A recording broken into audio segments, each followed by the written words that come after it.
Hey guys, Ramadan Kareem! I'm so excited that another year of Ramadan is here. I'm actually filming this a week and a half before Ramadan, so it's not Ramadan just yet for me. But if you guys are watching this mid-month, then Ramadan Kareem, I really hope you guys have a blessed month.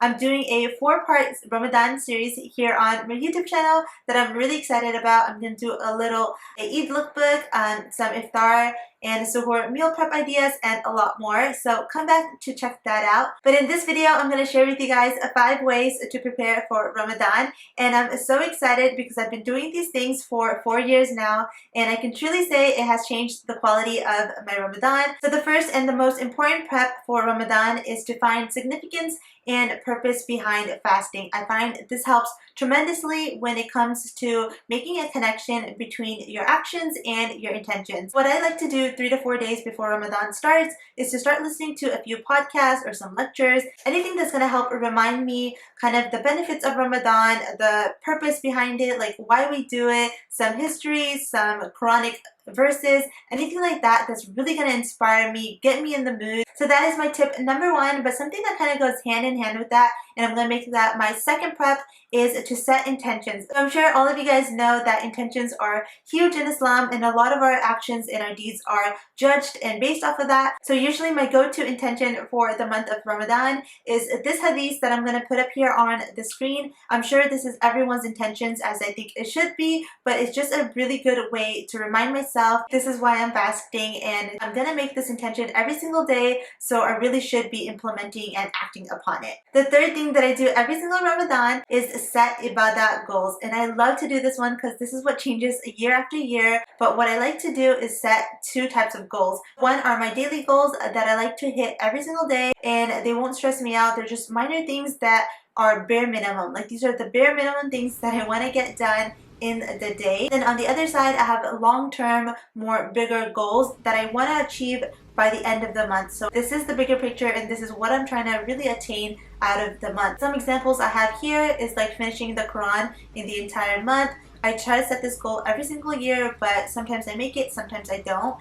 Some other goals I have is going to Tarawih every single night. Again, sometimes I make it, sometimes I don't. Basically, I'm trying to set really large goals that I might not achieve, but if I don't achieve, I end up achieving more than I would have if I didn't set the goals, if that makes any sense. With this method of having bigger goals and smaller goals, this really truly helps me stay on track, 1, by being productive because I can't slack because I have goals to meet, and then 2, it really keeps me energetic and connected throughout the entire month. The last 2 preps that I do for Ramadan are less spiritual and kind of changes that I make in my daily life that really help me prepare for Ramadan. The first thing is meal prep. I know this is a no-brainer, especially for Desis. I know all of us are sitting there making our samosas and egg rolls already, but I really like to do this because it helps me stay accountable to stay on my diet, and 2, it saves me a lot of time and energy that I would take away from a day trying to either cook up a meal or like think of recipes. It takes the stress away by just having something already prepped. Also, while talking about food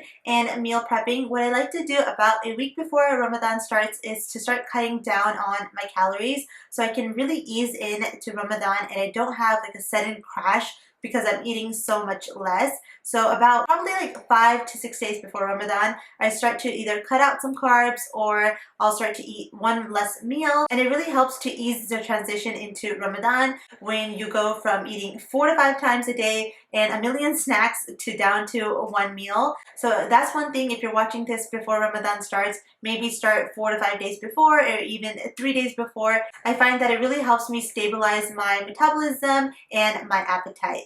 And the last prep tip that I have for you guys is to adjust your schedule. You guys already know that the time after Fajr is like the most blessed and it has the most barakah in it. So what I like to do is tweak my work schedule to start working earlier during the day and come home sooner in the afternoon. That way I'm at work when I have the most energy and I'm not going back to sleep after Fajr. It forces me to stay awake, and then I can come home and take an afternoon nap, which is also sunnah, so it's like a win-win situation. If you don't go to work and you go to school, I know it's obviously hard to adjust your classroom hours, so what I would recommend is to wake up for a suhoor and then to stay awake. Don't go back to sleep, just like study or something. When you go to sleep on a full stomach and then you wake up later, you will wake up 10 times more lethargic. Trust me, I've done it so many times in the past. It's a recipe for disaster. You're gonna mess up your entire day. just don't do it. Stay awake, do something productive. Maybe it's the time you want to read Quran or something like that. So that's my tip. So yeah, that is all I have for this video. I really hope you guys found some of these preparation ideas beneficial. Again, I hope you guys have a really blessed month. I'll see you guys in my next few videos, and bye!